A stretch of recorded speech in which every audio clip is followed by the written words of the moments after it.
అటువంటి కూడికకు మరి సారథ్యం వహించి ఇక్కడ పరిచర్య జరిగిస్తున్నటువంటి మా ప్రియులు జతపని వారు యోసేపు గారికి చేరి వచ్చిన ప్రియులైన మీకు అందరికీ ప్రభువైన యేసుక్రీస్తు నామములో శుభములు వందనములు నేను తెలియజేస్తుంటున్నాను. దేవుని దివ్యమైన కృపలో నేను ఈ ప్రాంతానికి Bible open university India international తరఫున ఒక ప్రతినిధిగా రావటం మొదటిసారి కనుక ఇట్టి భాగ్యాన్ని నాకు దేవదేవుడు మా ఆత్మీయ తండ్రి జైశాల్ గారి ద్వారా అనుగ్రహించినందుకు కూడా మరొకసారి తండ్రికి కృతజ్ఞతా స్తోత్రాలు నేను చెల్లిస్తున్నాను. ఈరోజు పాఠం మీకు అందరికీ తెలుసు. నీ దేహానికి నీవు హక్కుదారువా జవాబుదారువా అనేటటువంటి పాఠం. వాస్తవంగా అయితే 8 గంటలకే మెసేజ్ తీసుకొని 1.5 గంట సేపు పాఠం చెప్పాలని నేను చాలా సిద్ధపాటులో ఉన్నాను. కనీసం 9 గంటలకైనా మైక్ చేతికి వస్తాం అనుకున్నాను. 9:35 అయింది. ఈ సమయము ఎట్టి సమయం అంటే సుష్టిగా భోంచేసి నిద్రపోవాల్సిన సమయం. ఇండియన్ టైం పంక్చువాలిటీ అనే ఒకటి ఉండేది మనకు తెలుసు. అంటే ఏది సమయానికి జరగదు కాదు, జరగనివ్వం. మనం జరగాలని గట్టిగా పట్టుబడితే జరగకుండా ఏం పోదు అని మనమే దాన్ని నిర్లక్ష్యపరుచుకుంటాం. ఒకడు తన ప్రవర్తన విషయమై అజాగ్రత్తగా ఉండేవాడు చచ్చును అని పరిశుద్ధ గ్రంథం సెలవిచ్చింది. కాబట్టి అజాగ్రత్త దేవుని పిల్లలకు ఎట్టి పరిస్థితుల్లో తగదు. ఇది మనం సమయం పాటించటంలో ముఖ్యంగా కనబడుతుంది.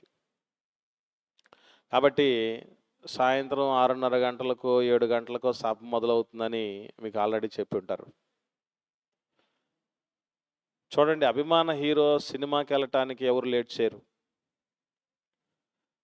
ట్రైన్ రిజర్వేషన్ చేసుకుని ఉంటే టికెట్ లేట్ చేయరు. ఫ్లైట్ బుక్ అయిందనుకోండి, ఎంతమంది పోవాలి తెలుసా? ఎయిర్పోర్ట్లకి గంట సేపు ముందు వెళ్ళాలి.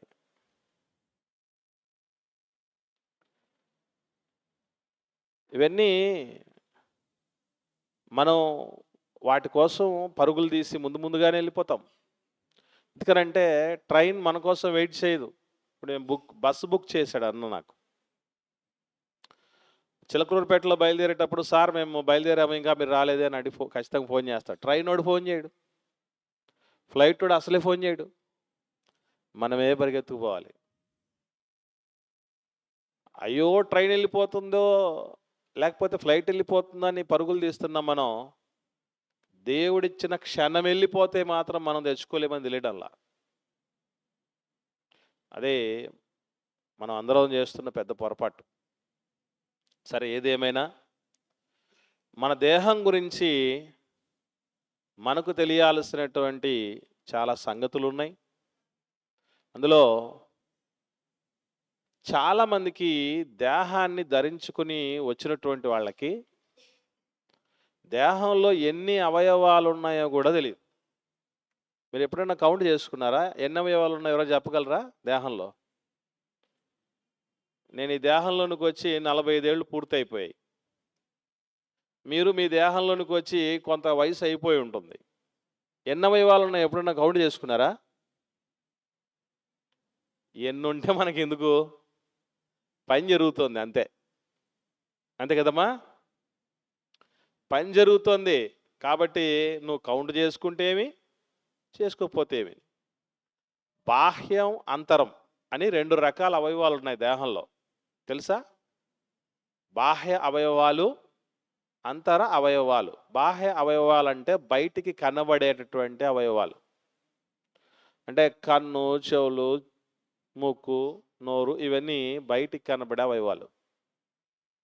అంతరవయవాలను కొన్ని ఉన్నాయి. గుండె, ఊపిరితిత్తులు, కాలేయం, మూత్రపిండాలు, ఇవి అంతరవయవాలు. చాలా తక్కువ ఉన్నాయి అనుకుంటాం కదా?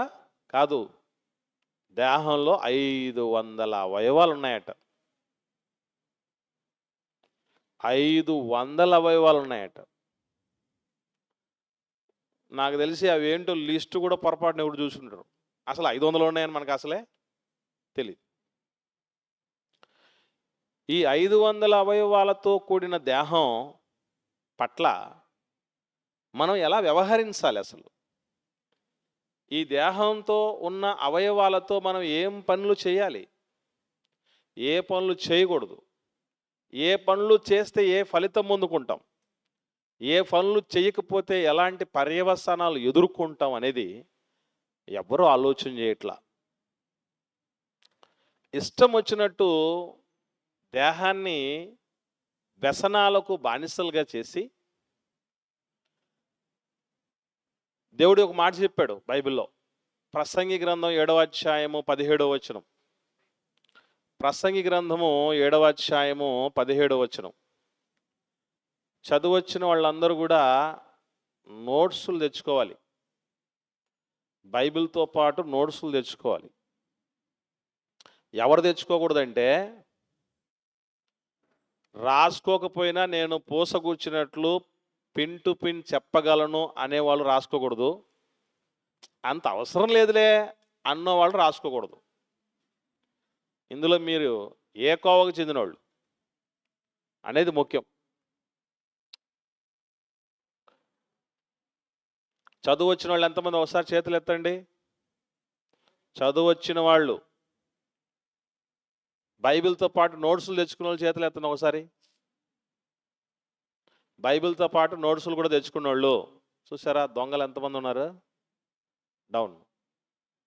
అంటే ఇప్పుడు నోట్స్ తెచ్చుకున్న వాళ్ళందరూ నేను ఏం చేస్తానంటే, పాఠం అయిపోయిన తర్వాత పాఠం ఒకసారి ఒప్పజెప్పుకో అని చెప్పి అడుగుతాను. నేను గవర్నమెంట్ టీచర్నండి. 2004వ సంవత్సరం నుంచి టీచర్గా పనిచేస్తున్నా. టీచర్ బుద్ధులు అంత ఈజీగా పోవు. కాబట్టి మొత్తం అన్ని క్లోజ్ చేయించేసి అయిపోయిన తర్వాత చదువుకున్న వాళ్ళు, పెద్దవాళ్ళు, చిన్నోళ్ళు, ఆడ మగ ఎవరు తేడా లేకుండా నోట్స్ రాసుకున్న వాళ్ళని అడగం, రాసుకున్న వాళ్ళని అడుగుతాం. అసలు మనకి ఈజీగా మర్చిపోయేది ఏంటో తెలుసా? దేవుడి మాటలే. మీకు ఎప్పుడైనా డౌట్ వచ్చిందో లేదో, రే బాబు రే ఎవరు మాట్లాడేది ఎక్కడ?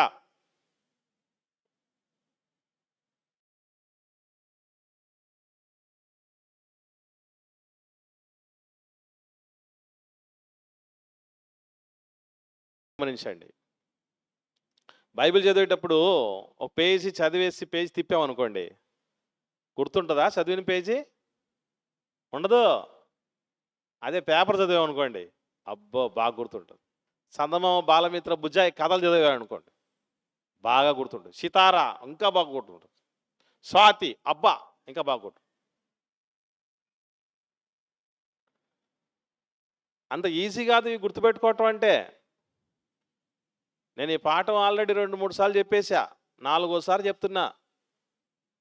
నిన్నటి నుంచి కుస్తీ పడుతున్నా, ఇంకా ఏం చేయాలి, ఏటో చెప్పాలి, ఏం సంగతి అని. మీకు మాత్రం అటువంటి ఏమి లేవు కదా, ప్రశాంతం.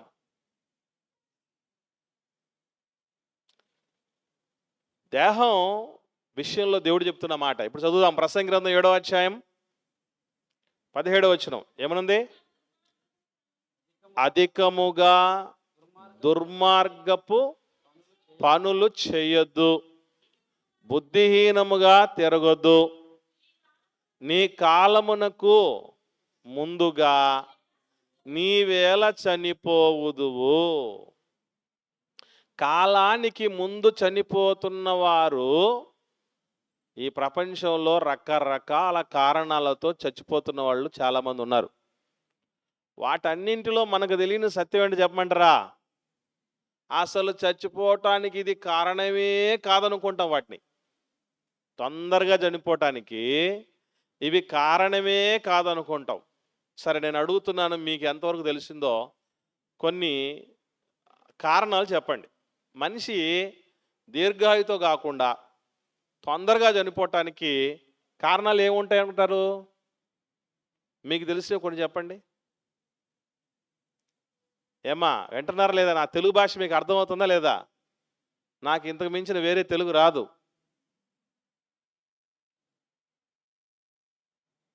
మీరు నిద్రపోతున్నారో లేదో అన్నీ నాకు కనబడుతూ ఉంటాయి.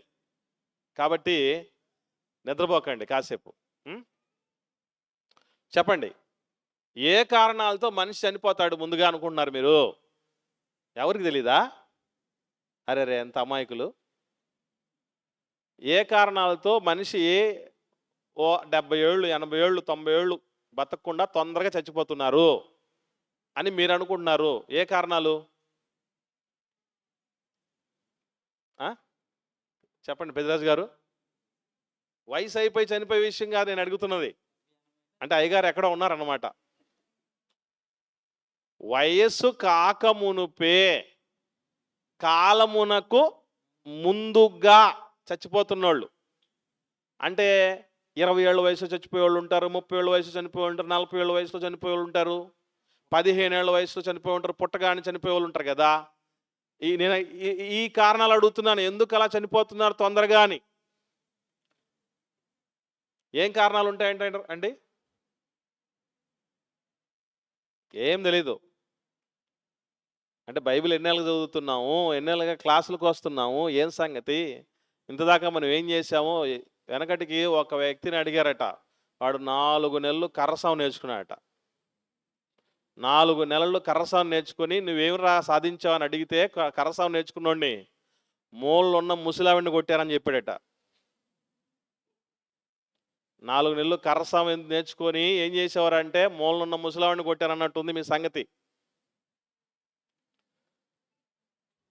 చాలామంది తొందరగా చనిపోవటానికి కారణం ఏదో యాక్సిడెంట్ల వల్ల అని అనుకుంటారు, ఆత్మహత్యలు చేసుకోవటం కారణం అనుకుంటారు, ఇంకా చెప్పాలంటే ఎక్కువ తాగడం వల్ల చచ్చిపోయారు అనుకుంటాం. ఇంతకు మించి ఏముండవు. అంతేనా? ఏదో జూదమాడి అప్పులు ఎక్కువ చేసుకుని అప్పులు బాగా తాళలేక చచ్చిపోయిన వాళ్ళు ఇట్లాంటి వాళ్ళు అందరూ చూస్తుంటాం కదా. కానీ బైబిల్లో వాటికి మించి 2 కారణాలు ఉన్నాయి. ఈ కారణాలు తెలియడానికి ముందు దేవుడు మనిషిని కాలం కంటే ముందు చచ్చిపోయినా, అమ్మా మీరు వినండి, అయినా వినండి, కాలం కంటే ముందు మనిషి చనిపోయినా,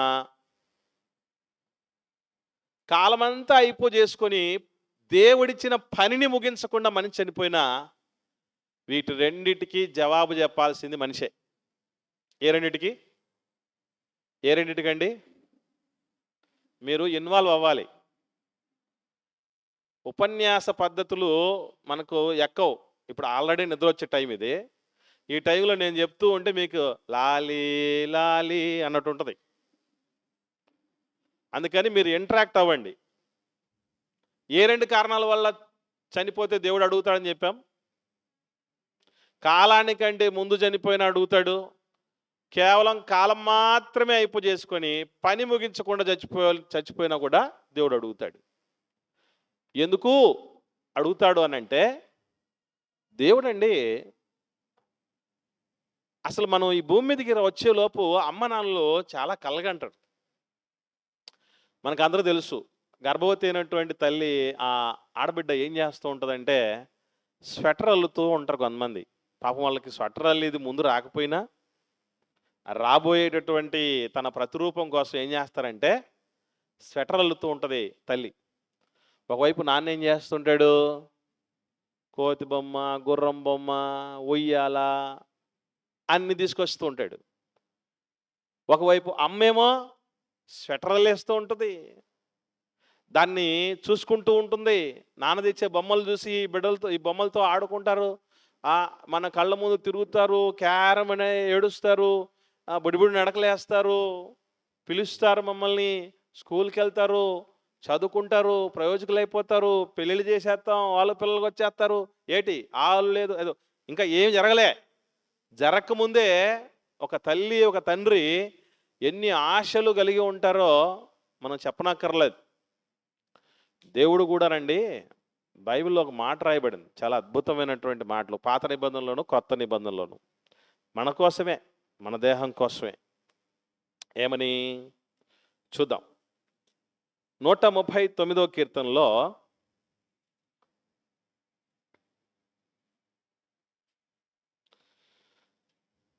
ఒకసారి 16వ వచనంలో చెప్పబడిన మాట చూద్దాం.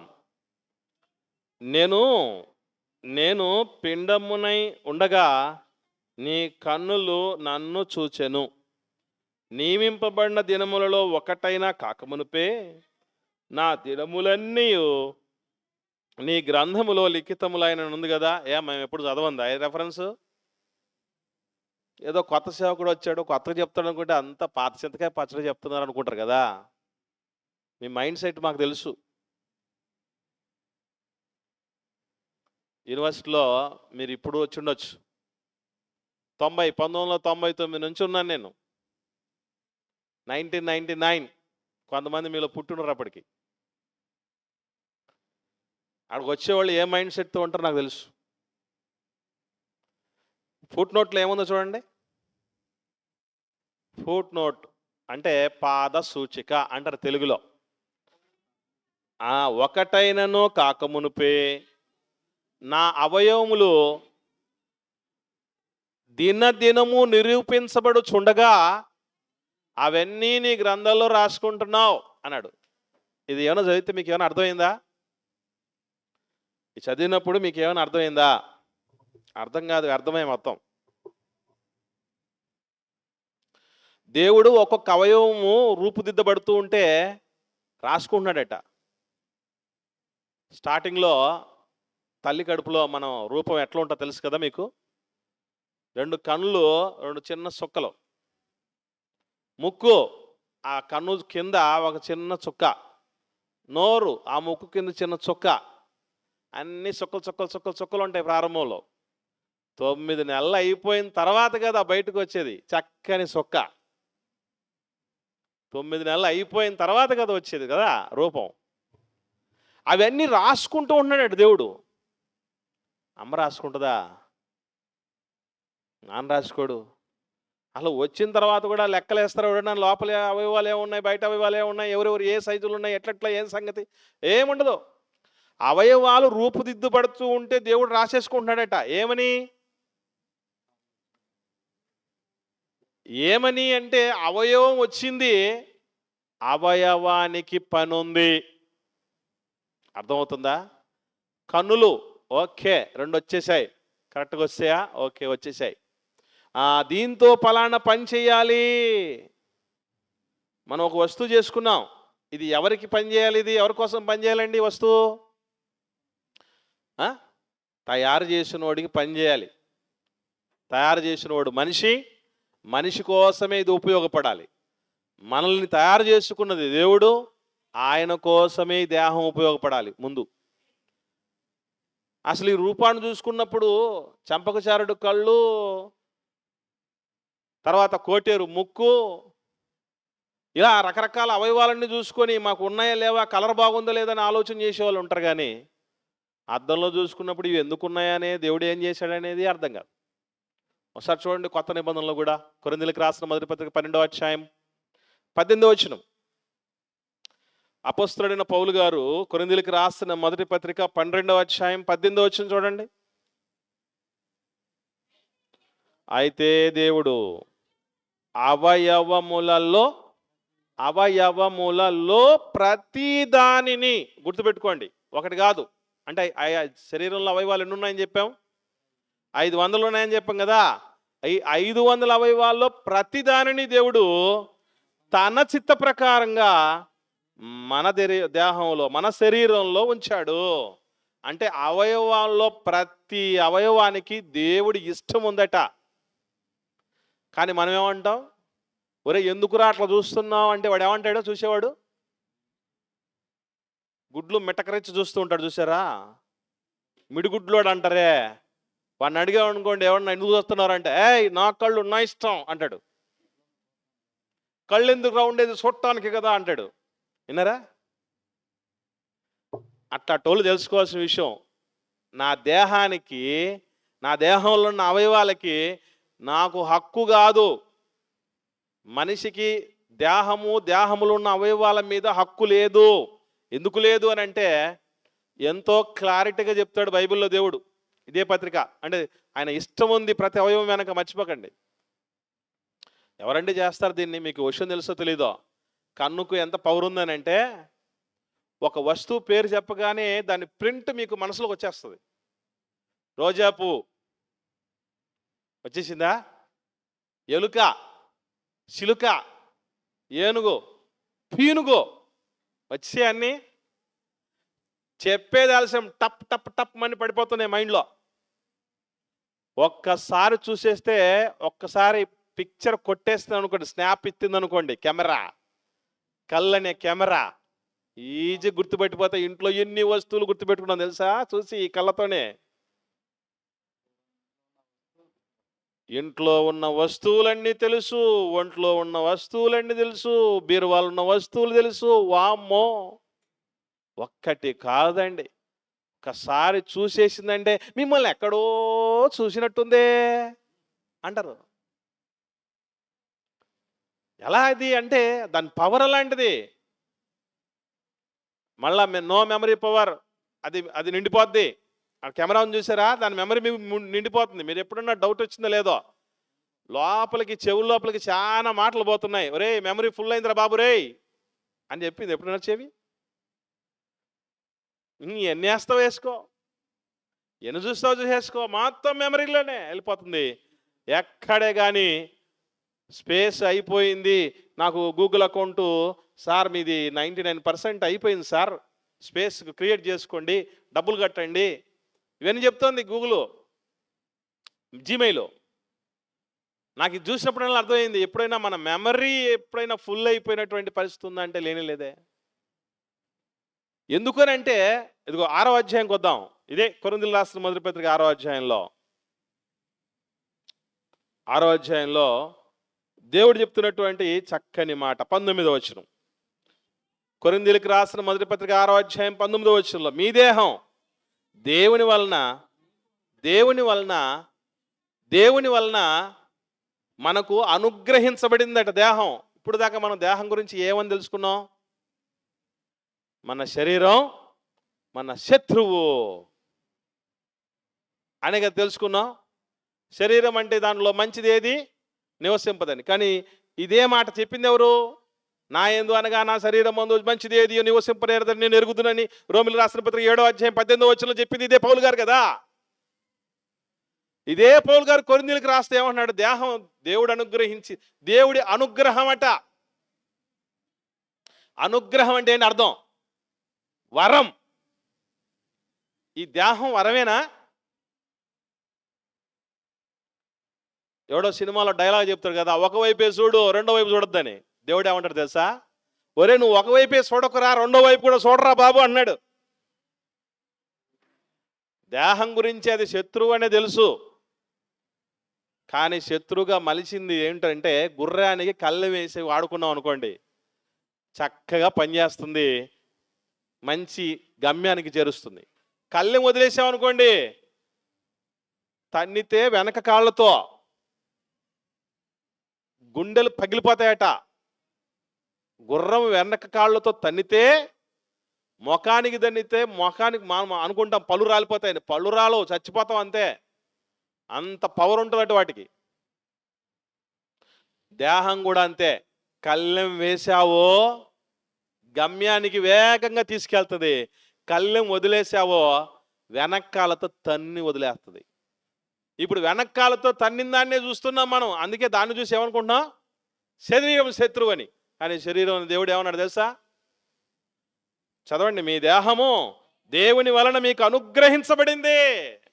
మనకు అనుగ్రహం అది. దేహం వరం. మీకు ఎప్పుడైనా అనిపించింది లేదు వరం అని? నేను మాట చెప్తాను. ఇప్పుడు దాకా మనం ఏదన్నా సంపాదించాం అనుకోండి, పైసలే అనుకుందాం, డబ్బులే. దేంతో సంపాదించాం? దేంతో సంపాదించామండి? చేతుల కష్టం. దేని కష్టం? చేతులు లేకపోతే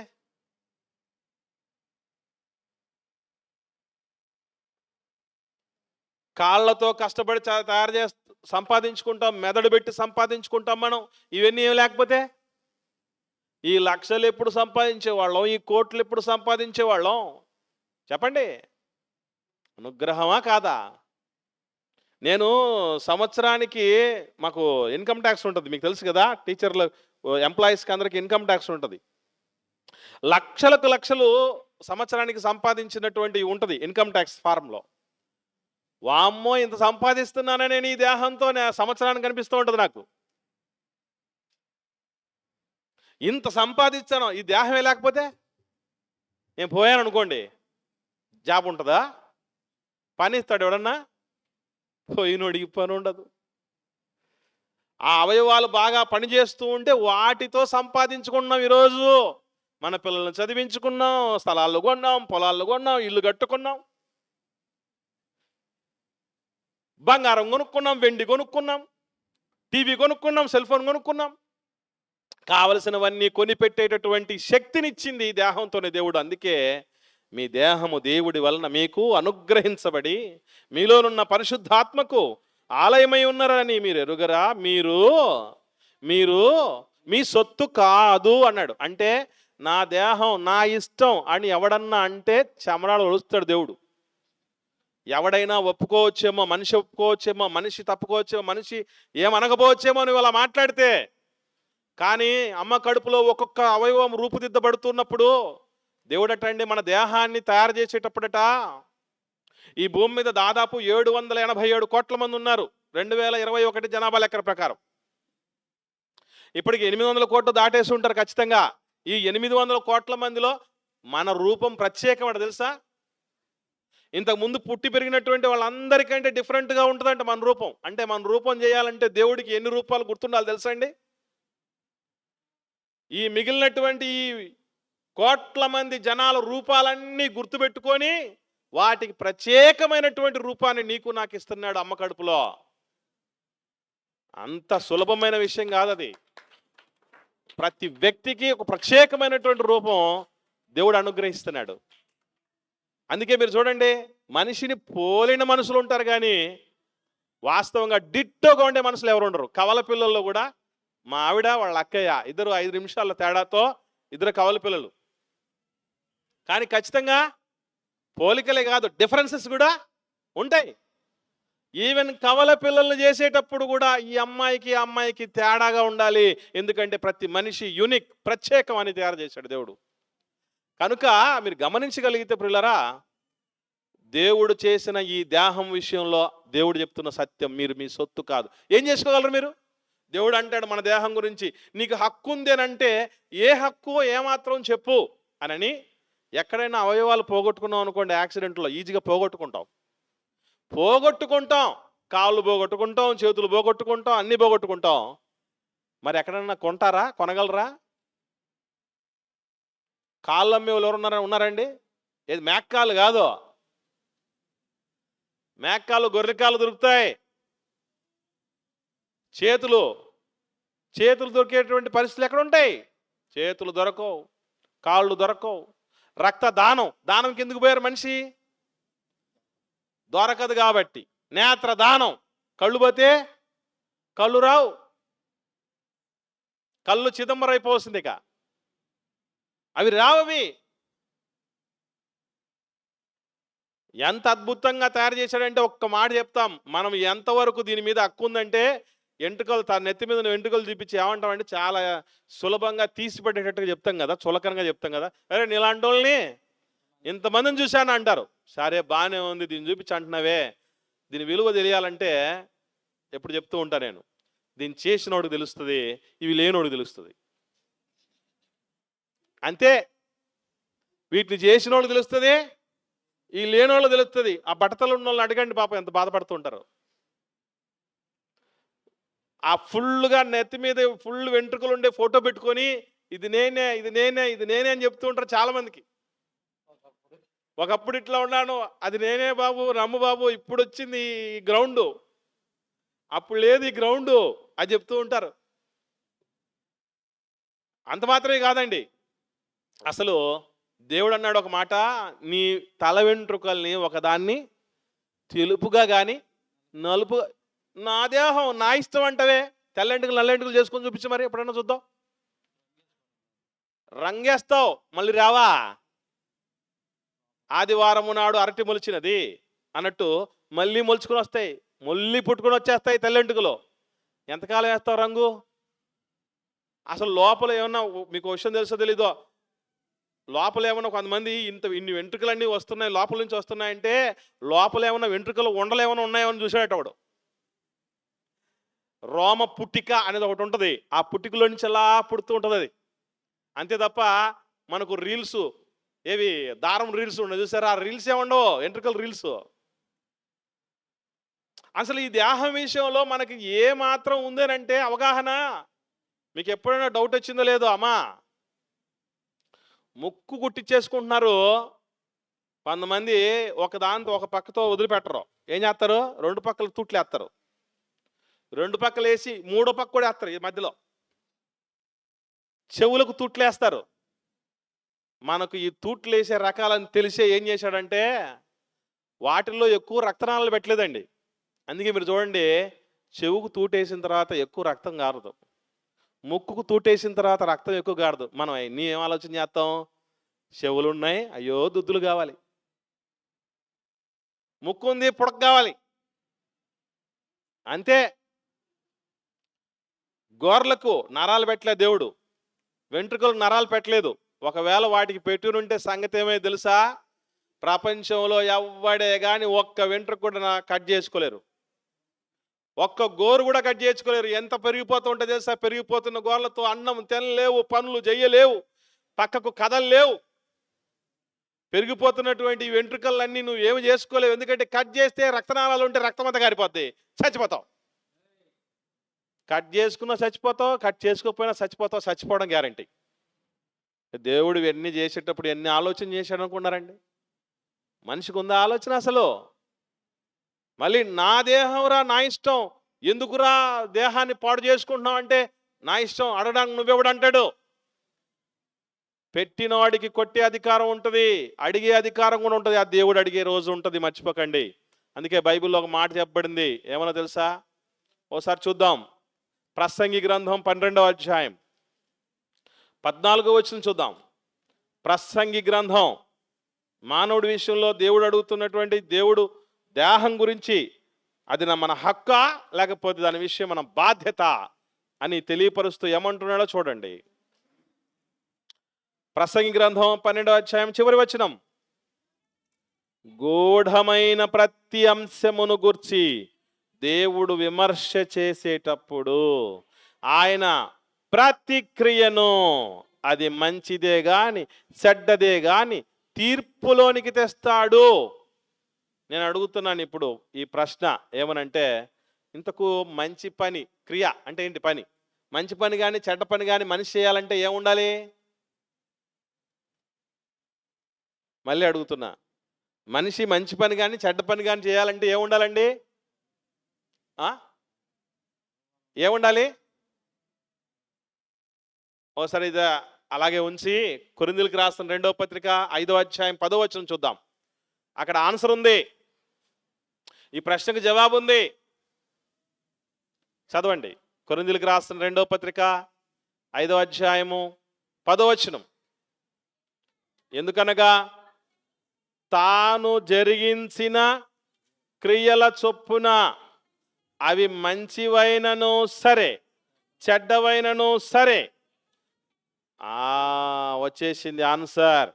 దేంతో చేస్తామటండి? మంచి పనులు కానీ చెడ్డ పనులు కానీ చేయాలంటే ఏముండాలట? శరీరం ఉండాలి. ఎప్పుడైనా చచ్చిపోయిన తర్వాత, రే వాడు చచ్చిపోయినా కూడా దొంగతనం మానలేదురా అన్న మాట విన్నారా? వాడు చచ్చిపోయినా వ్యభిచారం మానలేదురా అని తిన్నారా? వాడు చచ్చిపోయినా కూడా దుర్మార్గ పనులు చేయటం మంచి పనులు చేయటం మానలేదురా అని వాళ్ళు చూసారా? చచ్చిపోతే కేసు అంతా మూసేస్తారు, చూసారా? ఎన్ని 100 మర్డర్లు చేసిన వాడు కేసు అయినా ఏం చేస్తారు? క్లోజ్ చేస్తారు. ఎందుకనంటే వాడిక చెయ్యలేడు, ఒకవేళ ముందు చేసిన వాడికి శిక్ష అనుభవించడానికి వాడే లేడు.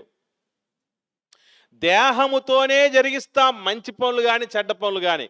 మంచి పనులు చెడ్డ పనులు చేయాలంటే దేహమే కారణం, దేహంలో ఉన్న అవయవాలే కారణం. చాలామందికి ఈ విషయాలు తెలియక మనలో మన ఒక మాట ఆలోచన చేద్దాం. ఇంతకు దేహంతో మంచి పనులు ఎక్కువ చేస్తామా, చెడ్డ పనులు ఎక్కువ చేస్తామా?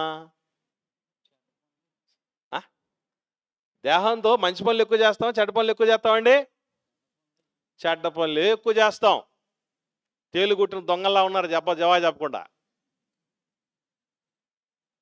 చెడ్డ పనులు ఎక్కువ చేస్తాం. మన ఎట్టటోళ్ళం అంటే చిన్న విషయం చెప్తాను మీకు.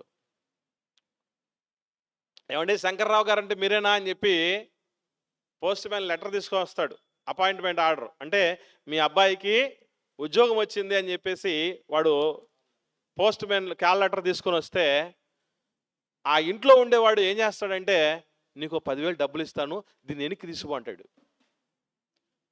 ఎందుకయ్యా మీ కొడుకు జాబ్ వస్తే నువ్వు డబ్బులు ఇచ్చి 10,000 వెనక్కి తీసుకో అంటాను అంటే, శంకర్రావు నేను కాదు ఆ పక్కింటోడు కొడుకు వచ్చింది జాబు, వద్దురా బాబు నువ్వు వెనక్కి తీసుకెళ్ళిపో, నీకు 10,000 ఇస్తా అంటున్నాడు.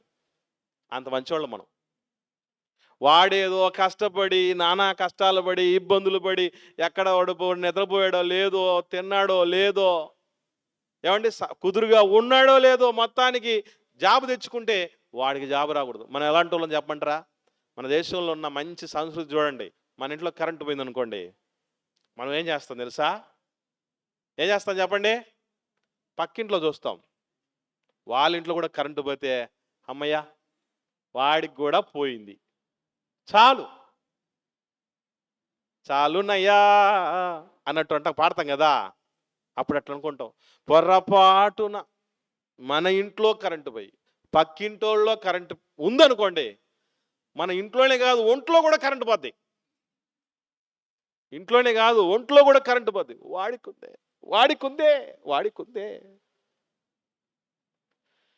దేహంతో మంచి పనులు ఎక్కువ చేయం మనం. అవన్నీ ఎందుకు గుర్తున్నా చెప్పమంటారా? మంచి పని చేస్తే ఫోటో తీసి పెట్టేసుకుంటాం. చెడ్డ పని చేస్తే పెట్టుకుంటామా? ఫోటోలు తీసి మెమరీలుగా పెట్టుకుంటామా? అది మనం చేయాల్సిన మంచి పని ఏంటో చెప్పమంటారా? నా అతిక్రమములు నా కన్నుల ఎదుటనే ఉన్నాయంటాడు భక్తుడు. మనం ఏం చేస్తాం? అతిక్రమములు దాచిపెట్టేదేమో. మనం తప్పు చేస్తే ఏం చేస్తాం? మనం దాచేస్తాం. ఎక్కడో చదువుకుంటారని దూరం పంపించి ఉంటారు. గర్ల్ ఫ్రెండ్లతో బాయ్ ఫ్రెండ్లతో తిరుగుతూ ఉంటారు చిరుగుళ్ళు. ఒరే ఏం చేస్తాను? అమ్మ నాన్నలు ఫోన్ చేస్తే ఏమంటారు? సీరియస్గా డిస్కస్ చేసుకుంటాం మమ్మీ అంటాడు. దేహముతో చెడ్డ పనులు ఎక్కువ చేస్తాం, మంచి పనులు ఎక్కువ చేయము. కానీ వాటి విషయంలో దేవుడు ఏం చేస్తాడట?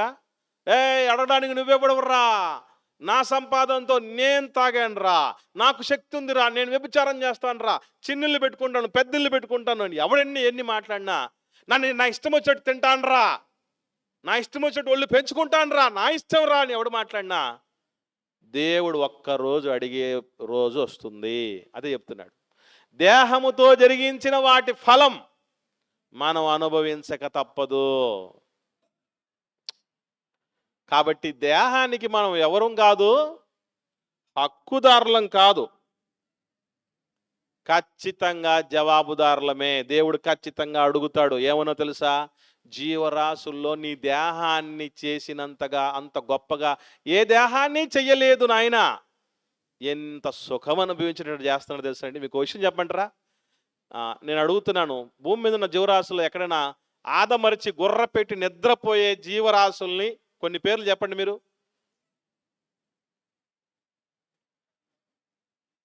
భర్త, భార్య, పిల్లలు, బంధువులు, మిత్రులు, ఆప్తులు, ఆత్మీయులు వీళ్ళందరితో సంతోషపడేటువంటి ఒక్క జంతువు పేరు చెప్పండి.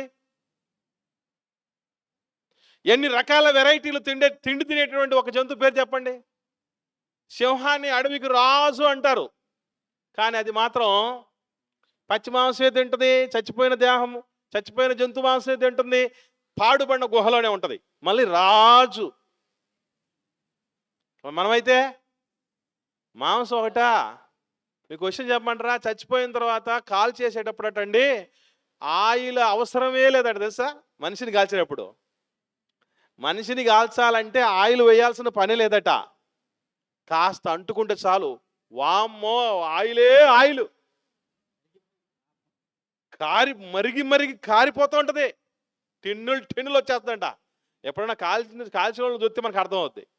ఎందుకనంటే ఒకటే రెండా అండి, ఎన్ని మేకలు, ఎన్ని కోళ్ళు, ఎన్ని చేపలు, ఎన్ని రొయ్యలు, ఎన్ని పీతలు, ఎన్ని ఆకులు, ఎన్ని గింజలు, ఎన్ని ఆయిల్లు, palm oil, coconut oil, rice bran oil, sunflower oil, అన్ని రకాల ఆయిల్లు వేసి వేసి వేసి వేసి అన్ని తిని తిని తిని రెడీ చేసుకుంటాం కదా. దాన్ని కమ్మగా తినేసి ఉంటాం మనం వాటిని. ఆఖరికి పురుగు కమ్మగా తింటది, దాన్ని ఎవడు వారించలేడు. దేవుడు ఏం చేస్తాడట, మన దేహం విషయంలో ఖచ్చితంగా లెక్క అడుగుతాడు. ఎందుకంటే నీ దేహాన్ని డిజైన్ చేసినంతగా, నీ దేహానికి ఇచ్చినంత కంఫర్ట్స్, సంతోషాలు, ఆనందాలు ఎవ్వరికి ఇవ్వలేదు నాయన. ఈ దేహంతో నువ్వు ఏం చేసుకొని వచ్చావు భూమి మీదకి వచ్చే అని అడుగుతాడు. ఇందులో ముఖ్యంగా గుర్తుపెట్టుకోండి, 2 ప్రధానమైనటువంటి విషయాల్లో మానవుడు తప్పు చేస్తాడు. దేహం విషయంలో దేవుడి దగ్గర దొరికిపోయే 2 సందర్భాలను మనం ఆలోచన చేద్దాం. తొందరగా ముగించేస్తాను. ఏమండి, 2 విషయాల్లో మానవుడు దేహం విషయంలో దేవుడి దగ్గర దొరికిపోతాడు, జవాబు చెప్పుకోలేడు. అందులో ఒక్కటి తిండి మీద అదుపు లేకపోవటం. మనసులో ముద్రించుకోండి, ఖచ్చితంగా గుర్తుపెట్టుకోండి. కావాలంటే ప్రపంచవ్యాప్తంగా మానవుడు అదుపు తప్పిపోవడానికి ముఖ్యమైన కారణాల్లో 2 ప్రధానమైన కారణాలు ఉన్నాయి. ఆ 2 ప్రధానమైన కారణాల్లో మొట్టమొదటి కారణం తిండి మీద అదుపు లేకపోవటం. ఇప్పుడు ఎవరన్నా ఇష్టం వచ్చి తింటున్నారు అనుకోండి, మనం చెప్పామనుకోండి, వాళ్ళు ఏమంటారు తెలుసా? చెప్పండి, ఏమంటారు? నువ్వు పెట్టావా నాకు? నువ్వేమైనా సంపాదించి పెడతాను నాకేమైనా? అరే, నా సంపాదన, నా చేతులు, నా కష్టార్జితం, నా కడుపు. ఒరే, కాటటాకు చస్తే నేను చస్తా, నీకేమి? ఇలాంటి వాళ్ళు ఉంటారు. దేవుడు తిండి గురించి ఎన్ని అద్భుతమైన విషయాలు చెప్పాడు తెలుసండి పరిశుద్ధ గ్రంథంలో. కొన్ని మాటలు చూద్దాం. ఏమండి, లూకాసు సువార్త 12వ అధ్యాయం 42వ వచనం చూద్దాం. ఒక మంచి అద్భుతమైనటువంటి ఉపమానం చెప్పాడు యేసు ప్రభుల వారు. మనందరికీ చాలా అవసరమైన ఉపమానం అది. 12వ అధ్యాయము 42వ వచనం చూద్దాం. 42వ వచనం నుండి ఏమని? ప్రభు ఇట్లనను, తగిన కాలమున ప్రతివానికి ఆహారము పెట్టుటకు యజమానుడు తన ఇంటి వారి మీద నియమించినట్టు నమ్మకమైన బుద్ధిగల గృహ నిర్వాహకుడెవడు? ఎవని ప్రభు వచ్చి వాడు అలాగూ చేయుచునుట కనుగొనునో ఆ దాసుడు ధన్యుడు. అతడు తనకు కలిగిన దాని అంతటి మీద వాని ఉంచునని మీతో నిజముగా చెప్పుచున్నాను. అయితే ఆ దాసుడు నా యజమానుడు వచ్చుట ఆలస్యము చేయుచున్నాడని తన మనస్సులో అనుకొని దాసులను దాసీలను కొట్టి తిని త్రాగి మత్తుగా ఉండసాగితే. సేమ్ ఈ గృహ నిర్వాహకుడి డ్యూటీనే మనకు కూడా ఇచ్చి పంపించాడు దేవుడు. అది ఎవడికి సంబంధించింది అనుకోకండి, మనమే ఆ గృహ నిర్వాహకులు. అక్కడ మనకు డ్యూటీ ఇచ్చాడు. ఆ డ్యూటీ ఇస్తే మనం ఏం చేసామంటే, ఏదో లోకల్లో సామెతను చూసినామంటే కాల్చి వచ్చాడట. మనం అట్టటోళ్ళం కూడా కాదు. నాయన పని చేసుకురా అంటే నేను కాలిపోవటానికి రెడీ అయిపోయింది దేవుడా అని చెప్పేవాళ్ళం. మనం పని చేసుకురా అంటే పని అయితే కాదు కానీ నేను కాలిపోతా అనేటటువంటి రీతిగా ఉండేవాళ్ళు ఉంటారు. అది తప్పు. ఇక్కడ చూడండి, తిని తాగి మత్తుడుగా అంటే ఎట్ట తిన్నాడు అన్నమాట. తినడం కూడా మత్తు వచ్చేంత వరకు తింటారు కొంతమంది, తెలుసా మీకు? ఏమంటే మనల్ని కూడా ఈ తిండి విషయంలో చెడగొట్టే వాళ్ళు ఎట్లా ఉంటారంటే చెప్పండి. వాళ్ళు మంచోళ్ళు కాదు, మన వాళ్ళు అసలే కాదు, మన శ్రేయబులు అసలే కాదు. ఏమనంటారంటే తిను తిను తిను అని చెప్పి ఏమంటారు చెప్పండి? అరే, మనం సంపాదించేది ఎందుకు? 5,000 నోట్లోకి పోవడానికే కాదు కదా, 5,000 నోట్లోకి పోవడానికే కాదు అని చెప్పేసి మాట్లాడుతూ ఉంటారు. సిగ్గు లేకుండా తిను అంటే బాగుండదని సిగ్గుపడకుండా తిను అంటారు కదా. ఇదిగో, తిని తాగడం వల్ల అది మత్తు వచ్చేంత వరకు చేయటం వల్ల ఏం జరిగిందో తెలుసా ఆ దాసుడికి? కింది చూద్దాం. ఏం జరిగిందో చూడండి. ఆ దాసుడికి 46వ వచనం, వాడు కనిపెట్టని దినములో, గుర్తుపెట్టుకోండి, note this point your honour. అదేంటంటే, మనిషికి తిండి వల్ల ఏమొస్తుంది అంటే అలర్ట్నెస్ పోతుంది. తినవలసిన దానికంటే ఎక్కువ తినడం వల్ల మనిషికి అలర్ట్నెస్ పోతుంది. వాడు చురుకుగా ఉండలేడు. అందుకే కనిపెట్టని సమయం. ఏం కనిపెట్టేది ఉండదు ఇక, ఎందుకంటే తినిపెట్టే పనిలో ఉన్నాడు కాబట్టి. తినిపెట్టే పనిలో ఉండేవాడు కనిపెట్టలేడు. అసలు కొంతమంది చెప్తూ ఉంటారు, అమ్మా మీరు ఎట్లనే ఉంటే, ఇంత సైజులో ఉంటే మీకు పిల్లలు కూడా పుట్టరు అని చెప్తారు. విన్నారా? పిల్లలు కూడా పుట్టరు అని చెప్తారు. అదే చెప్తున్నాడు, వాడు కనిపెట్టని దినములో, ఎరుగని గడియలో ఆ దాసుని యజమానుడు వచ్చి వాడిని నరికించి అపనమ్మకస్తులతో వానికి పాలు నియమించను. అంటే తిండి విషయంలో మనం అదుపు తప్పిపోతే మత్తు వచ్చేస్తుంది. మత్తు వచ్చేస్తే మనలో ఏముండదు అంటే అలర్ట్నెస్ ఉండదు. ఎంతవరకు ఉంటుందంటే యజమానుడు వచ్చి నరికించేంత వరకు కూడా మనము ఆ ధ్యాసలోనే ఉంటాం. కూటి కోసం ఒకటి కాదు, రెండు కాదు. నేను పాట రాశాను, ధైర్యం ఉన్నోళ్ళు వినండి. చెవులు ఉంటే సరిపోద్ది కదా, ధైర్యం ఎందుకు అంటారా? అవి విన్న తర్వాత మీకు అర్థం అవుద్ది. ఆ పాట దేని గురించి అంటే, పొట్ట కూటి కోసమే పుట్టామన్నట్టు పరిగెడుతుందిరా ఈ లోకం అని. మరి మీరు విన్నారా లేదో నాకు తెలియదు, కానీ తర్వాత వీలైతే పెట్టండి. తిండి కోసమే నానా తిప్పలు పడుతూ తిరుగుతోందిరా ఈ లోకం, జానడు పొట్టను నింపుకునేటకు బోలెడు పొట్టలు కొడుతోందిరా, పొట్టలో పడిన ఒక్క పూటకే భస్మం అయిపోతుంది ఈ తిండిరా. తిండి కోసమేనా ఈ బతుకు, తినడానికైనా బతుకు. కొంతమంది ఉంటారు చూసారా, బతకడానికి తిన్నారు కొంతమంది, కొంతమంది తినడానికే బతుతారు. ఉన్నారు అలాంటోళ్ళు. ఏమండి మీకు విషయం చెప్పంటారా, ఇది ఇలాగే ఏదో లోకంలో ఉండేవాళ్ళు, వాళ్ళు ఎవరో నిరీక్షణ లేని వాళ్ళు, వాళ్ళకి ఎవరికో భక్తి లేనటువంటి వాళ్ళు, వాళ్ళు ఎవరో భయం లేనటువంటి వాళ్ళు, వాళ్ళు రక్షణ లేనటువంటి వాళ్ళు, వాళ్ళు క్రైస్తవులు కానివాళ్ళు, అన్ని జనులు, వాళ్ళకి ఎవరికో ఉంటుందిలేండి అలాంటి మనస్తత్వం. మనకుండదు అనుకుంటారా? అసలు ఏకంగా మనం ఎక్కడ మత్తుగా తింటున్నామో బైబిల్లో దేవుడు చెప్తున్నాడు. చూద్దాం. కొరింథీయులకు రాసిన మొదటి పత్రిక 11వ అధ్యాయం. అపోస్తలుడైన పౌలు గారు కొరింథీయులకు రాసిన మొదటి పత్రిక 11వ అధ్యాయము 21వ వచనం చూద్దాం. 21వ వచనం ఏమని చూడండి. ఏలైనగా మీరు ఆ భోజనము చేయుచున్నప్పుడు ఒకనికంటే ఒకడు ముందుగా తన మట్టుకు తాను భోజనము చేయుచున్నాడు. ఇందువలన ఒకడు ఆకలిగును, మరి ఒకడు మత్తుడగును. ఇంతకు ఏ భోజనం గురించి చెప్తున్నాను అనుకుంటున్నారు? మన ఇంట్లోనో హోటల్లోనో చేసే భోజనం గురించి చెప్పట్లేదు ఇక్కడ. ప్రభురాత్రి భోజనం గురించి చెప్తున్నాడు. ప్రభు బల్ల గురించి చెప్తున్నాడు. అంటే బల్లలో ఉండేటటువంటి రొట్టెను, రసాన్ని కూడా ఎలా తింటున్నారట మనుషులు? ఎలా తింటున్నారట? కొంతమందిని చూస్తూ ఉంటాను నేను. రొట్టె తీసుకోయా బాబు అని చెప్తే ఒక ముక్క, కొంచెం ముక్క పెట్టి మిగతా తీసుకుంటున్నాడు. పూర్తి రొట్టిస్తే ఆ రొట్టెలో ఒక ముక్క తీసి పక్కన పెట్టి మొత్తం తీసుకుంటున్నాడు, తింటున్నాడు.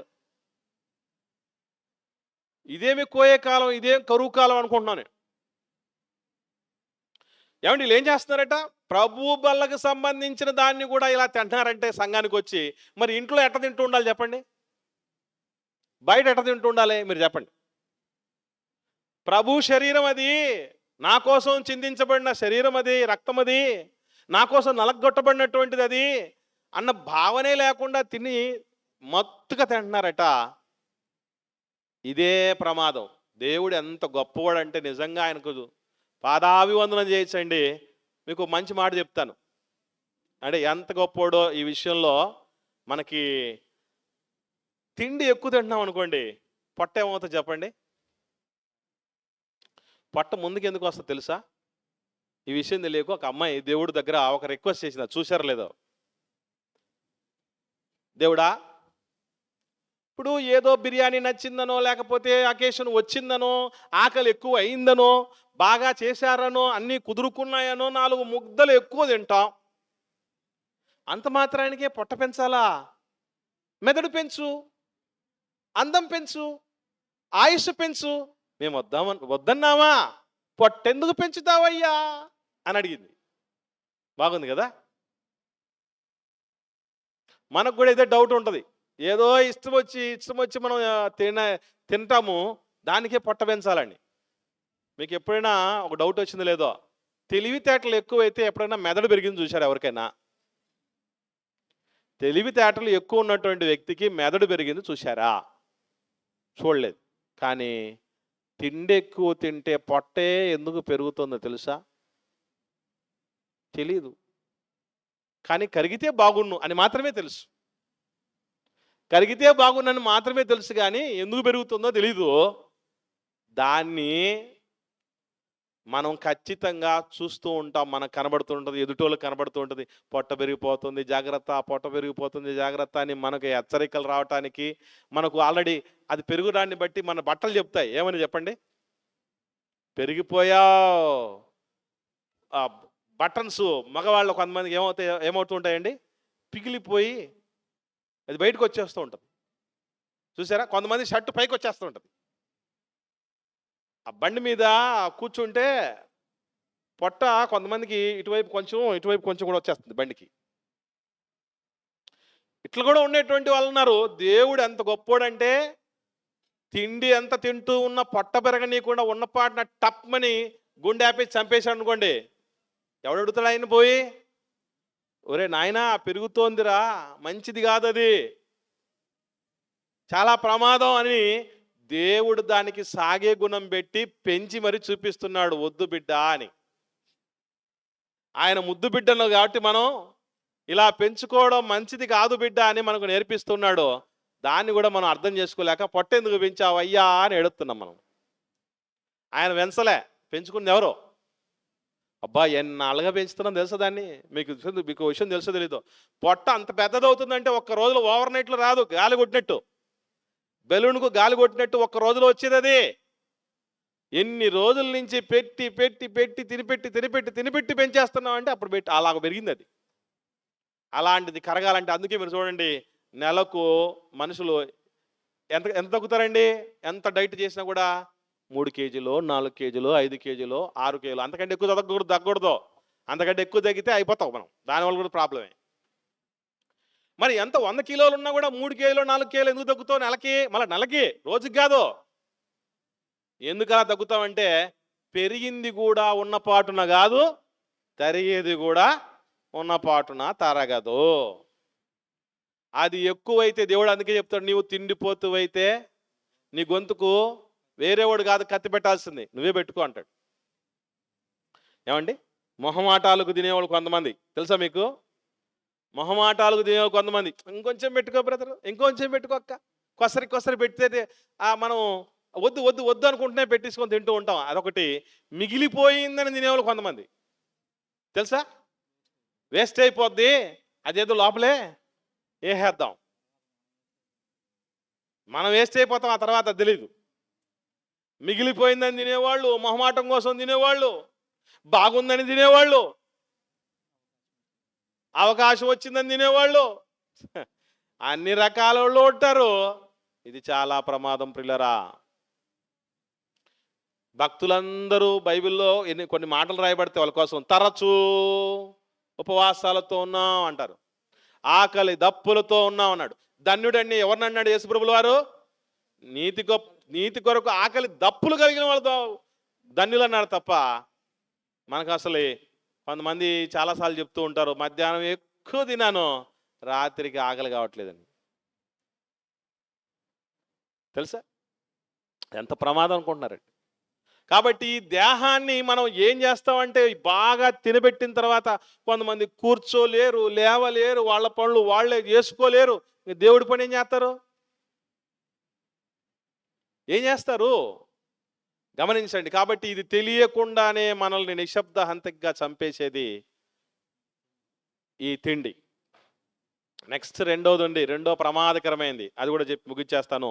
కొరింథీయులకు రాసిన మొదటి పత్రిక 6వ అధ్యాయం 13వ వచనం చూడండి. 6వ అధ్యాయం 13వ వచనం. భోజన పదార్థములు కడుపునకును, కడుపు భోజన పదార్థమునకు నియమింపడి ఉన్నది. దేవుడు దానిని వాటిని నాశనము చేయను. దేహము జారత్వము నిమిత్తము కాదు గాని ప్రభువు నిమిత్తమే, ప్రభువు దేహము నిమిత్తమే అన్నాడు. దేహం ఎవరి కోసం కాదంటున్నాడు దేవుడు?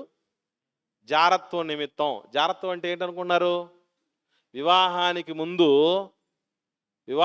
ముందు వయసుకు వచ్చినటువంటి ఆడబిడ్డలు కానీ మగబిడ్డలు కానీ అక్రమ సంబంధం కలిగి ఉంటే అది జారత్వం.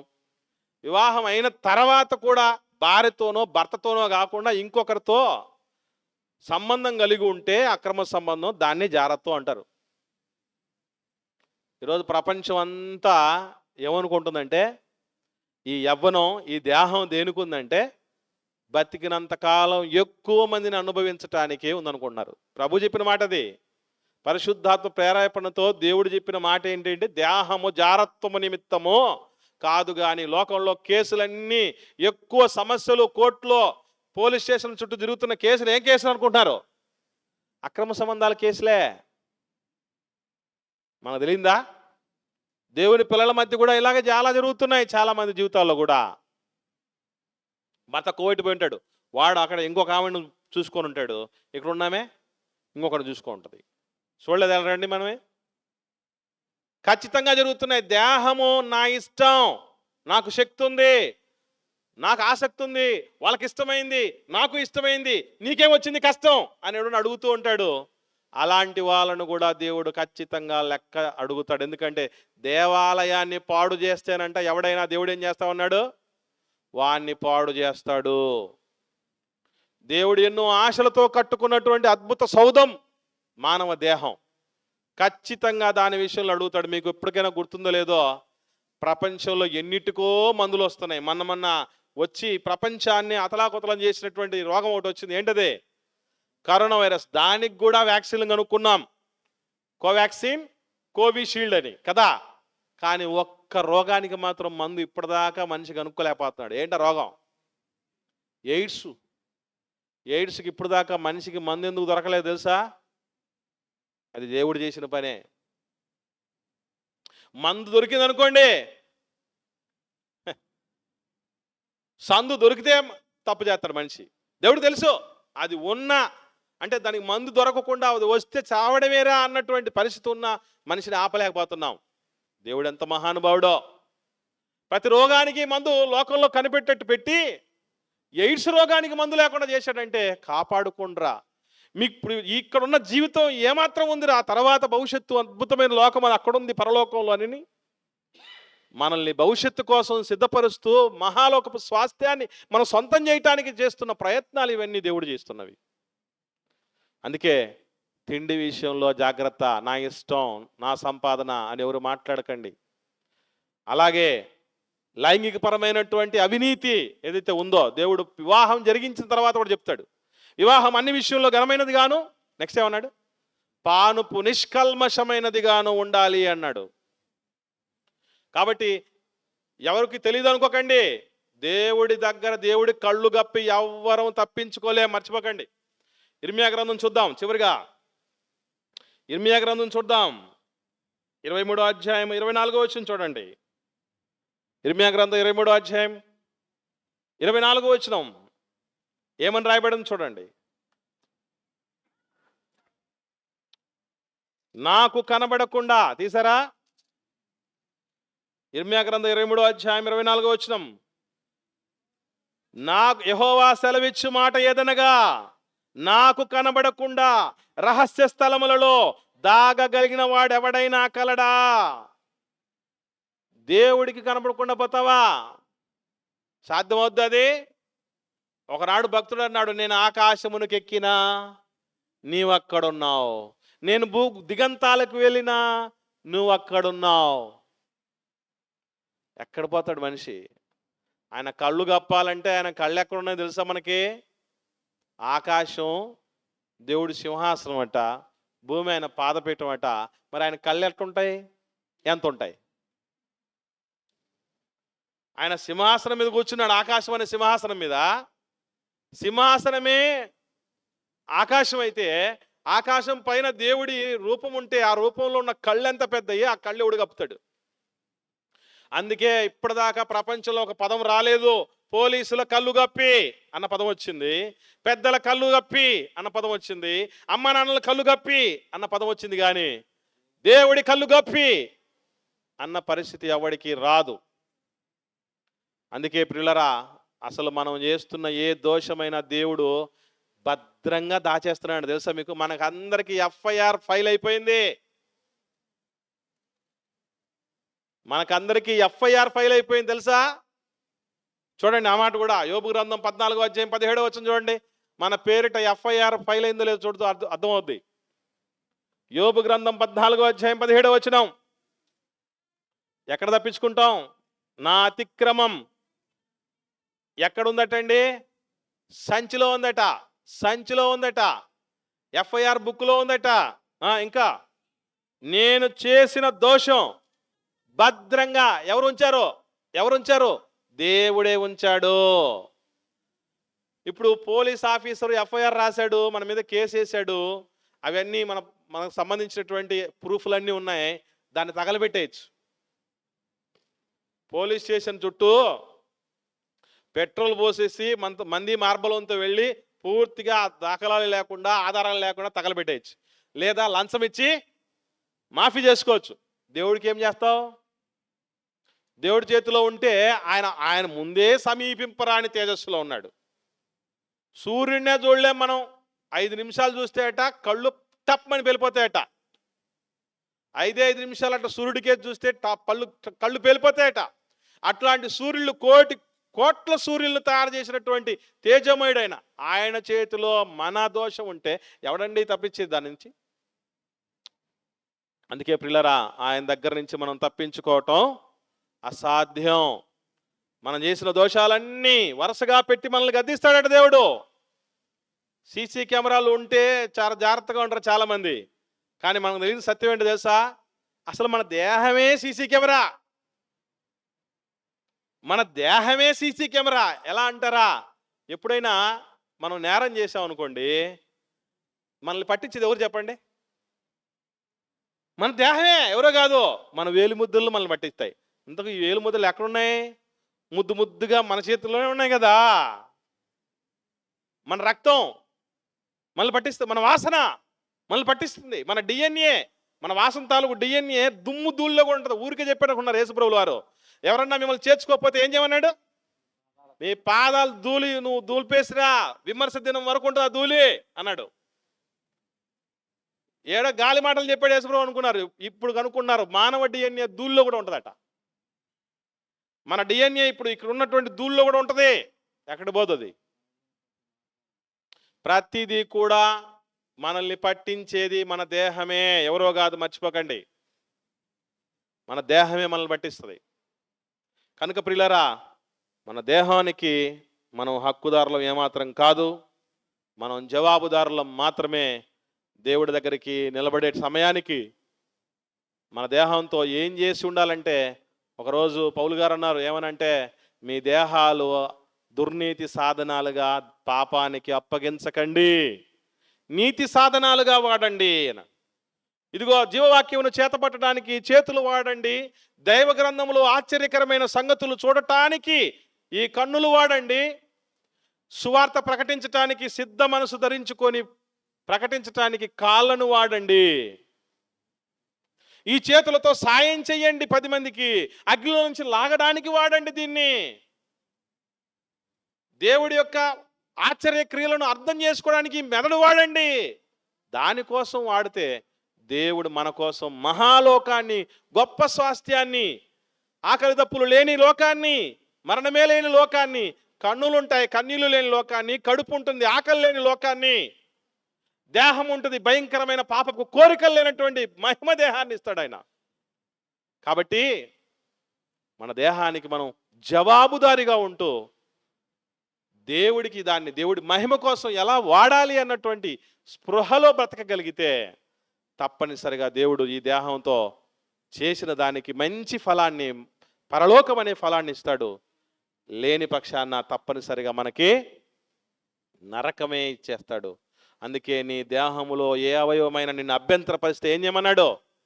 తీసి పడే అన్నాడు. ఎందుకనంటే అలాగ అభ్యంతర పరిస్తే కానీలే, పోనీలే, ఉండనీలే అని వదిలేసావనుకో, నువ్వు ఆఖరికి నరకానికి వెళ్ళిపోతావు. నరకమున అగ్ని ఆరదు, పురుగు చావదనే మాట పైనున్న వచనాలన్నీ నీ కన్ను అభ్యంతర పరిస్తే, నీ చెయ్యి అభ్యంతర పరిస్తే, నీ కాలు అభ్యంతర పరిస్తే అన్న మాటలు చెప్పిన తర్వాత చెప్తాడు కింద దేవుడు. కాబట్టి అభ్యంతరపరిచే అవయవాలను కలిగి ఉండకండి. మనము కళ్ళెం పెట్టి వాడితే నీతిమంతులకు సేమ్ దేహం, మన అమ్మ నాన్నలు పుట్టుకు నుంచి ఎట్లాగైతే ఎలాంటి మన దేహం అయితే మనకు వచ్చిందో అలాంటి దేహమే వాళ్ళకు ఉండేది. వాళ్ళు సాధించగలిగింది మనం ఎందుకు సాధించలేం? వాళ్ళకు సాధ్యమైంది. శరీరాన్ని ఏం చేశాడట పౌలు గారు? నలుగు కొట్టాడట. మనం ఏం చేస్తున్నాం? నలుగు పెడుతున్నాం. నలుగు పెట్టిన జీవితాలు జవాబుదారీ కలిగిన జీవితాలు కాదు. నలుగు కొట్టి దేవుడి పనికి సాధనంగా వాడినటువంటి జీవితాలే రేపు మహాలోకపు గొప్ప ఆశీర్వాదాన్ని మనం పొందుకుంటుంది. కాబట్టి మన దేహానికి మనం ఎట్టి పరిస్థితుల్లోనూ హక్కుదారులం కాదు. ఎవరినైనా ఊదరగొట్టినా, బెదిరించి, ఏదో ఒకటి నాకు ఇష్టం వచ్చింది నేను బతుకుతాను అనుకున్నా కూడా రేపు దేవుడి చేతిలో పడే రోజు వస్తుంది. జీవము గల దేవుడి చేతిలో పడుట బహుభయంకరం. మంచి నిర్ణయం తీసుకోండి. ప్రార్థన చేసుకుందాం. కృపగలిగిన మా కన్న తండ్రి, నాయన దేవా, మా దేహం పైన మాకు ఏమాత్రం హక్కు లేదు నాయన.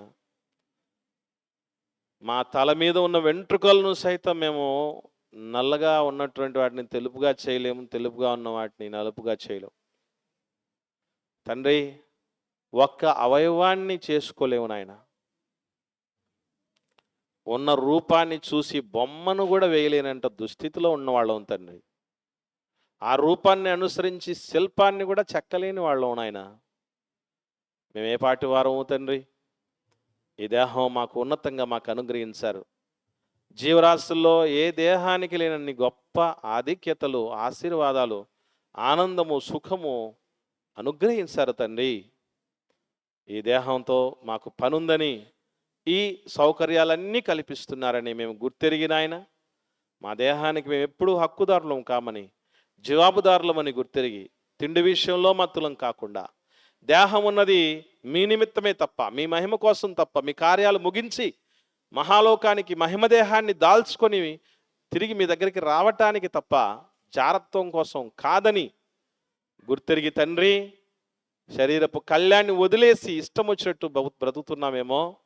మరలా మా కళ్యం మా చేతికిచ్చి పరలోకపు తీరాలకు చేరుకున్నట్టుకు మా దేహాన్ని ఏ విధంగా నలగొట్టుకోవాలో మాకు నేర్పించడానికి బైబిల్ కళాశాలలు, రీసెర్చ్ సెంటర్లు తండ్రి, సంఘాలు, సహవాసాలు, ఇలాంటి ప్రత్యేకమైన తరగతుల్లో మీ కృపలు అనుగ్రహిస్తున్నందుకు మీకు స్తోత్రాలు చెల్లిస్తూ, కష్టపడుతున్నటువంటి మీ బిడ్డ తండ్రి సహోదరులు యోసేపు గారిని, వారి కుటుంబాన్ని, సంఘాన్ని, సహకారులను ప్రతి ఒక్కరిని మీ కృపలో జ్ఞాపకం చేసుకొని దేవా, ఈ దేహంతో మిమ్మల్ని మహిమపరచునట్లు ఇంకనూ మాకు అనుకూలతలు ప్రసాదించమని ప్రాధేయపడుతూ, ఆశతో చేరువచ్చిన మీ బిడ్డలందరి మనోవాంఛలను, న్యాయమైన ప్రతి కోరికను మీ చిత్తానుసారంగా తీర్చి మీ బిడ్డలను బలపరిచి మీ మహిమ కొరకు మా దేహాలను, మా సమస్తాన్ని వాడుకొని వలసిందిగా వేడుకొంచు.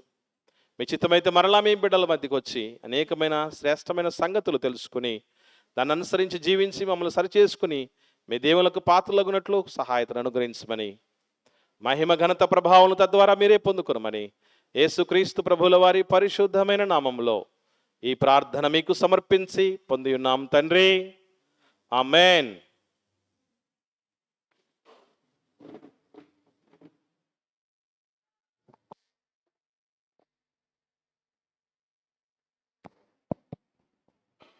మంచిదండి. మరి ఎన్నో అద్భుతమైన కొత్త విషయాలు దేవుని గ్రంథంలో నుంచి, దేవుని వాక్యంలో నుంచి మనం విన్నాం. ఇంత విలువైన శ్రేష్టమైన వాక్యాన్ని అందించినటువంటి దైవజనులు, పెద్దలు, గౌరవనీయులు, దేవుని సేవకులు మరి లాజరస్ నరసింహులు గారికి సంఘం తరపున ప్రత్యేకమైన వందనాలు తెలియజేస్తూ ఉన్నాం. అడిగిన వెంటనే మరి సమయాన్నిచ్చి, విలువైన తన సమయాన్నిచ్చి కొన్ని వందల కిలోమీటర్లు ప్రయాణించి మన మధ్యకు వచ్చి ఎన్నో గొప్ప మాటలు అందించినటువంటి అన్నయ్య గారికి మీ యొక్క ఆనందాన్ని ఒకసారి వ్యక్తపరచవలసిందిగా కోరుచున్నాను. నిజమే కదండి, ఎంత అద్భుతమైంది దేహం. అన్నయ్య చెప్పాడు, కడుపు పెరుగుతుంది, మెదడు పెరగటంలా. కళ్ళు పెరుగుతా వచ్చినాయి అనుకోండి, ఎట్టొస్తాయి? బల్లిగుడ్లు వచ్చినట్టు వస్తాయి బయటికి, బాగా లావు అయిపోతాయి. చేతులు పెరుగుతూ ఉన్నాయి అనుకోండి, ఏమైపోతాయి? అవి పెరగకుండా ఆపాడు. పెరుగుతూ ఉన్నాయి అనుకోండి, ఇంక నువ్వు ఇట పెట్టుకోలేవు, కింద ఈడ్చుకుంటూ రావాలా. తెలుసా? గోళ్ళు పెరుగుతాయి, వేళ్ళు పెరగవు, కాళ్ళు పెరుగుతాయి. ఆ తరువాత కొంత స్థితికి వచ్చినాక దాని గోళ్ళు పెరుగుతాయి కానీ కాళ్ళు పెరగవు. అద్భుతం కదా. చెవులు పెరుగుతూ వచ్చినాయి అనుకోండి, ఏమైతాయి? భుజాల మీదకి గరుచుకుంటాయి. అవి ఎంతవరకు పెరగాలి అంతవరకు పెరిగి ఆపాడు. అద్భుతం. మన శరీరం దేవుడు ఇచ్చిన ఒక వరం. మంచిది. విన్న మాటలు, చదవబడిన వాక్యాలు హృదయంలో ఉంచుకొని దేవుని కోసం బ్రతకాలని కోరుకుంటూ, మరి వచ్చిన ప్రతి ఒక్కరు కూడా భోంచేయండి, భోంచేయకుండా ఎవరు వెళ్ళవద్దు. మీరే చాలా లేటుగా వచ్చారు. అన్నయ్య గారు ఉదయమే వచ్చాడు. మేమందరం ఎంతో సిద్ధపడి చాలాసేపు పాటలు పాడి పాడి పాడి మీకోసం ఎదురు చూసాం. మొత్తానికి విన్నారు. విన్నది మర్చిపోకుండా హృదయంలో భద్రపరుచుకొని దేవుని కోసం బ్రతకాలని కోరుకుంటూ, మరి చిన్న ప్రార్థన చేసుకొని ఈ కార్యక్రమాన్ని ముగించుకుందాం. అందరు తలలోంచి కళ్ళు మూసుకున్నట్లయితే ప్రార్థన. మహాపరిశుద్ధుడు అయిన దేవ, జీవాధిపతి అయిన తండ్రి, మీకు స్తోత్రములయ్యా. మీరు ఇచ్చిన సమయాన్ని బట్టి కృతజ్ఞతలు తండ్రి. చేరి వచ్చినటువంటి మీ పిల్లలైన వారందరినీ జ్ఞాపకం చేసుకునండి. వీరందరి కుటుంబాలలో శాంతి, నెమ్మది, సమాధానము, ఐక్యత, ప్రేమను మీరు నింపండి. మీరిచ్చిన దేహముతో తండ్రి, దేహములో ఉన్న ప్రతి అవయవానికి పని ఉందని, అది మీ పనని, మీ నామాన్ని మహిమపరచాలని ఎంతోమంది భక్తులు మీ కుమారుడైన యేసుక్రీస్తు వారు తండ్రి మీ గ్రంథములో మీరు రాయించి మాకు ఇచ్చిన మాటలను బట్టి కృతజ్ఞతలు తండ్రి. మేమందరము కూడా భక్తుల వలె, యేసుక్రీస్తు వలె మా దేహాన్ని మీ పనిలో వాడి తండ్రి మహిమ కలిగిన దేహాన్ని పొందుకునే భాగ్యాన్ని, జ్ఞానాన్ని, భయమును, భక్తిని మా అందరికీ ప్రసాదించండి. చేరి వచ్చిన బిడ్డలందరినీ జ్ఞాపకం చేసుకునండి తండ్రి. తిరిగి వెళుచుండగా బిడ్డల ప్రయాణాల్లో తోడుగా ఉండి క్షేమంగా వారి వారి ప్రాంతాలకు చేరినట్లు సహాయం చేయండి. మరి ఇంత మంచి మాటలు అందించినటువంటి మీ కుమారులు, మా పెద్దలు, దైవజనులు నరసింహులు గారిని, తన కుటుంబాన్ని, బిడ్డలను జ్ఞాపకం చేసుకున్నాను. తన ఆరోగ్య విషయాన్ని కూడా జ్ఞాపకం చేసుకున్నాను. మంచి ఆరోగ్యాలతో నింపి తండ్రి మీ సన్నిధిలో ఇంకా బలంగా అనేక ప్రాంతాల్లో వాడుకొని బలపరచమని కోరుకుంటున్నాం. ఆయన నడిపిస్తున్నటువంటి మీ సంఘాన్ని, సంఘములో ఉన్న ప్రతి కుటుంబాన్ని పేరు పేరున దీవించండి.